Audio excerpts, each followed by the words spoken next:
এত গৌরব করি যে সবকিছু আমরা মনে মনে বলি যে ঘর আমার, বাড়ি আমার, জায়গা আমার, ছেলে আমার, বউ আমার, টাকা আমার, পয়সা আমার, সবকিছুই আমরা আমার করি।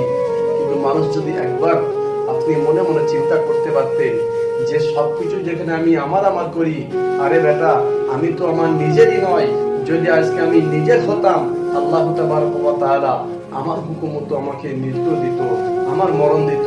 কিন্তু সেই জায়গায় আমার কোনো আবদার চলে না, আমার কোনো মিনতি চলে না, আমার কোনো বাহানা চলে না। আল্লাহর যখন সময় হয়, আল্লাহর যখন ডাক হয়, তখন আমাকে দুনিয়া ছেড়ে চলে যেতে হয়। তাই মুসলমান আমরা মানুষ দুনিয়ার বুকে জন্ম নিয়েছি মায়ের পেট থেকে। আল্লাহ বলল যে আজকে তোকে আমি দুনিয়াতে জন্ম দিলাম, তোর সমস্ত কিছু আমি দিলাম, কিন্তু দেওয়ার পরে মুসলমান আজকে সবকিছু আমি আমার করি। কিন্তু চিন্তা রাখবেন